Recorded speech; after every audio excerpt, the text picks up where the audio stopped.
Question number 20। ये दिया आपका शेयर कैपिटल दिया है 6 लाख रुपए और 6,75,000 रुपए। पुराने बुक में हो सकता है जीरो कम हो, 60,000 हो और 67,500 हो, देख लेना आप लोग। ठीक है, ये हमारा क्वेश्चन है। चलिए हम लोग कॉलम की देते क्वेश्चन नंबर 20 में। पहले मैं इसका वर्किंग नोट बना देता हूं। आपको एग्जाम में पहले सॉल्यूशन बनाना, इसके बाद वर्किंग नोट बनाना है। ये 2 पेज छोड़ के आप लोग पहले वर्किंग नोट बना लेना। ठीक है, question number 20, cash flow working note है हमारा। फिक्स्ड एसेट्स का वर्किंग नोट बना रहे हैं हम लोग ना, फिक्स्ड एसेट्स अकाउंट। साल की शुरुआत में कितना फिक्स्ड एसेट दिया था आपको? हम लोग 4 कॉलम बनाएंगे। पार्टिकुलर अमाउंट, पार्टिकुलर अमाउंट, ये पार्टिकुलर अमाउंट, पार्टिकुलर और ये अमाउंट। तो हमारा फिक्स्ड एसेट दिया हुआ है 3 लाख रुपए साल की शुरुआत में। To balance brought down 3 lakh रुपए, और साल के लास्ट में दिया यहां पे by balance carried down 4,20,000 rupees, 4,20,000 रुपए, जिसके में एक जीरो कम और जीरो कम कर करके बनाना ना। अब एक पुरानी मशीन हमने 60,000 में बेची, जिसका अपलिखित मूल्य रिटर्न डाउन वैल्यू, जिसको बुक वैल्यू बोलते हैं, मतलब आज के डेट में उसकी वैल्यू थी 45,000। अपलिखित मूल्य मतलब आज के डेट में उसकी वैल्यू थी 45,000 और आपने उसको बेचा 60,000 में। बाय बैंक अकाउंट या बाय सेल, आपने 60,000 में सेल कर दिया। मशीन इसी में आता है फिक्स्ड एसेट में। ठीक है, क्या आ गया आपका profit to profit on sale, कितना? 15,000 रुपए। आपने 45,000 की मशीन को 60,000 में बेचा, तो 15,000 का आपका आ गया प्रॉफिट। इसके अलावा और कुछ भी नहीं दिया हुआ है। डेप्रिसिएशन दिया है 30,000 रुपए। तो इस बार का डेप्रिसिएशन कितना था आपका? बाय डेप्रिसिएशन अकाउंट 30,000 आपका डेप्रिसिएशन था। अगर इस साइड का टोटल ज्यादा आ रहा है मतलब आप कुछ खरीद रहे हो। अगर इस साइड का टोटल ज्यादा आ रहा है तो 2 चांस होता है, या तो आप सेल कर रहे हो, क्योंकि अगर मशीन या फिक्स्ड एसेट अगर आपका कम होता है तो 2 कारण होते हैं, या तो सेल कर रहे हो या तो डेप्रिसिएशन है। ठीक है, यहां पे इस साइड का टोटल ज्यादा है, किस साइड का? क्रेडिट साइड का। आई थिंक 5,10,000 रुपए का टोटल। इसमें से इसको माइनस कर दो, 95,000 रुपीज। क्या यही आ रहा है कि 1,95,000 रुपीज? तो ये आ गया हमारा 1,95,000 रुपीज का परचेस आ गया ब्रैकेट में बैलेंस। ये हमारा बैलेंस निकला हुआ ना। 5,10,000 रुपए में 3,15,000 माइनस कर दिए तो आ गया ये 1,95,000 रुपीज ब्रैकेट में 5 सॉरी ये टोटल आ गया 5,10,000 ब्रैकेट में बैलेंस। चलिए इसके बाद बना देते हैं हम लोग cash flow statement. Cash flow statement date डाल देना आप लोग एज ऑन 31 मार्च 2021।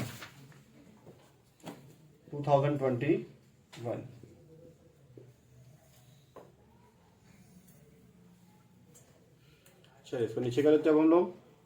बस ध्यान रखना ये परचेज और सेल जो है वो आएगा आपका इन्वेस्टिंग एक्टिविटी में, डेप्रिसिएशन और प्रॉफिट ऑन सेल आएगा आपका ऑपरेटिंग एक्टिविटी में। ये बैलेंस ऑलरेडी आपको क्वेश्चन में दिया हुआ था। ठीक है, तो उसको मैं थोड़ा सा दूर कर लेता हूं ताकि थोड़ा सा जूम हो जाए, और उसको थोड़ा सा डाउन कर लेते हैं। चलिए point number A, cash flow from operating activities. Operating activities, इसमें सबसे पहले net profit of current year, net profit of current year. आपको statement of profit and loss दिया हुआ है 2,25,000, 3,45,000। दोनों का डिफरेंस निकालो, 3,45,000 माइनस 2,25,000 रुपीज, तो ये डिफरेंस आ रहा है आई थिंक 1,20,000 रुपीज। ठीक है, दोनों का डिफरेंस हो गया। फिर इसमें ऐड करते हैं हम लोग नॉन कैश आइटम और non operating expenses, non cash and non operating expenses, non cash and non operating expenses. ठीक है, तो देख लो बेटा इसमें क्या क्या चीजें दी हुई है आपको। रिजर्व सरप्लस में कुछ दिया है? नहीं दिया हुआ है। इस साइड नॉन करेंट एसेट में देख लो, फिक्स एसेट के अलावा और कुछ भी नहीं दिया। डिफर्ड एक्सपेंसेस है, दिया ना आपको अनअमोर्टाइज्ड,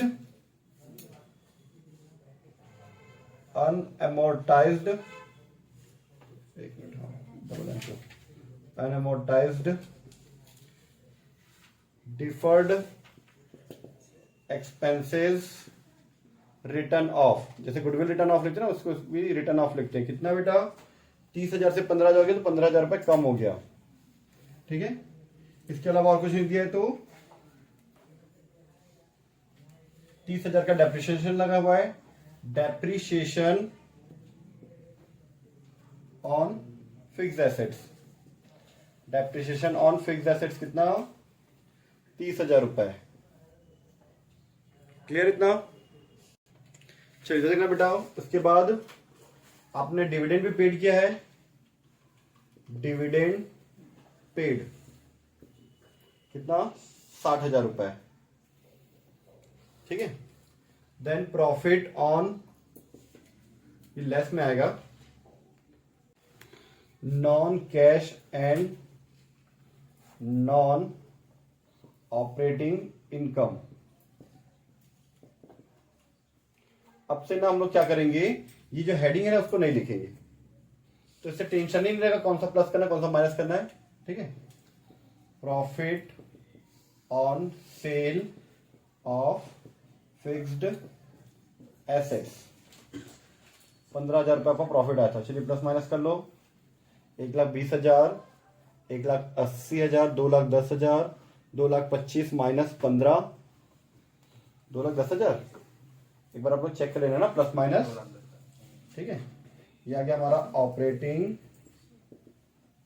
profit before WCC, working capital changes, लिख लेना। ठीक है, इसके बाद ऐड करते हैं हम लोग इंक्रीज इन करेंट लायबिलिटी। क्या करेंट लायबिलिटी बढ़ रहा है? हाँ बढ़ रहा है, 2 था करेंट लायबिलिटी जो बढ़ रहा है। इंक्रीज इन करेंट लायबिलिटी, आप करेंट चेक करो, उसमें 2 लायबिलिटी जो है बढ़ रही है ना, इंक्रीज इन करेंट लायबिलिटी। अगर मैं चेक करूं तो दिया हुआ है मेरा ट्रेड पेबल बढ़ रहा है और आउटस्टैंडिंग एक्सपेंसेस भी बढ़ रहा है। ट्रेड पेबल आउटस्टैंडिंग एक्सपेंसेस, मैंने शॉर्ट में लिखा, आप लोग पूरा स्पेलिंग लिख लेना। ट्रेड पेबल हमारा 75,000 रुपीज बढ़ा है प्लस में, एंड आउटस्टैंडिंग एक्सपेंसेस हमारा 30,000 रुपये बढ़ा है। क्लियर? चलिए ठीक है, अब और कौन सा पॉइंट ऐड होता है? Decrease in current asset. तो देखो कौन कौन सा करेंट एसेट कम हो रहा है? 2 करेंट एसेट है जो कम हो रहे हैं। तो करेंट एसेट में आपका दिया है इन्वेंट्रीज 1,50,000 से 1,05,000 हो गया, और प्रीपेड एक्सपेंसेस 45,000 से 45,000 से 30,000 हो गया। ठीक है, तो ये आपको दिया है inventories and prepaid expenses, shortcut में EXPS लिख दिए। कितना कितना? एक आएगा 45,000 रुपीज, 1,50,000 से 1,05,000 हुआ, कम हुआ, और 45,000 से 30,000 हो गया, 15,000 रुपए। ठीक है, लेस। चलिए इसको थोड़ा सा डाउन कर लेते हैं हम लोग।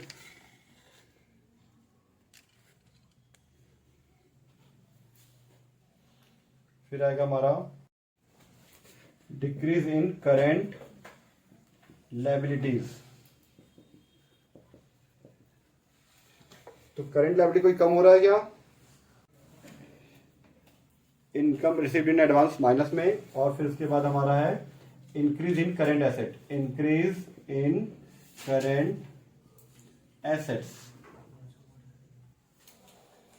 तो इंक्रीज इन करेंट एसेट में आपका 2 करेंट एसेट जो है बढ़ रहा था ना, एक है ट्रेड रिसीवेबल 4,50,000 से 6,75,000 हो गया। ट्रेड रिसीवेबल कितना बढ़ा? 2,25,000 रुपए बढ़ रहा है, तो ये माइनस में। ठीक है, और बस इतना ही दिया हुआ है। कैश एंड कैश इक्विवेलेंट तो हमारा आंसर आता है। चलिए बेटा प्लस माइनस कर लो। 1,35,000 आपका प्लस में आ रहा है। अगर आंसर प्लस में आ रहा है तो net cash flow from financing operating activities. चलिए बी पॉइंट में आ जाओ। इन्वेस्टिंग एक्टिविटीज में आ जाओ। ठीक है, यह क्या हमारा cash flow from investing activities. तो यहाँ पे हमारा फिक्स एसेट जो था वहां पे परचेज भी किए थे, सेल भी किए थे। परचेज किए थे 1,95,000 रुपीज का और सेल किए हैं 60,000 रुपीज का। ठीक है, तो फिक्स्ड एसेट्स परचेज्ड 1,95,000 रुपये खरीद रहे, तो ऐसा माइनस में फिक्स्ड एसेट्स सोल्ड 60,000 रुपए प्लस में। और कुछ चीजें दिया हुआ है क्या, चेक करते हैं। नहीं दिया हुआ तो प्लस माइनस कर लो। 1,35,000 रुपीज आ रहा है माइनस में। ये आ गया हमारा net cash used in investing activities. ये बी पॉइंट का आंसर और ये था हमारा ए पॉइंट का आंसर। नाउ अब हो गया हमारा C, cash flow from financing activities. Financing activities में चेक कर लो क्या क्या दिया हुआ आपको।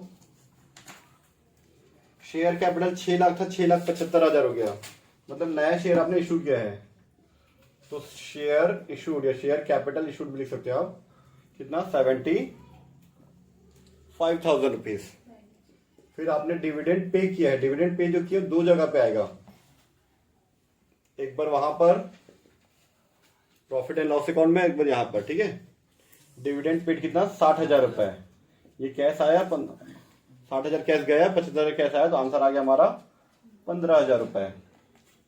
नेट कैश प्लस में तो flow from financing activities, point number C का आंसर। फिर इसमें ऐड प्लस माइनस कर लो तीनों को। 135 कर दिया तो आंसर आ गया 15,000 रुपए। यह आ गया आपका net increase in cash and cash equivalent. फिर इसमें ऐड करते हैं बिगिनिंग ऑफ द ईयर को। आप लोग पुराना वीडियो देख सकते हो, उसमें दिया हुआ है। ठीक है, ये दिया 15,000 रुपए, ऐड कर दिए तो आंसर आ जाएगा आपका 30,000। आप लोग चेक कर सकते हो। आपका ओपनिंग कैश दिया था 15,000 और क्लोजिंग कैश दिया 30,000। ये हमारा कंप्लीट आंसर। चलिए ठीक है, डिक्रीज इन करेंट लायबिलिटीज में income received in advance. Income received in advance, ये दिया था आपको 30,000 से 15,000 हुआ। तो ये आपको दिया 75 दिया हुआ है। 75 करोगे तो ये आ जाएगा आपको 90,000 रुपीज हमारा आंसर।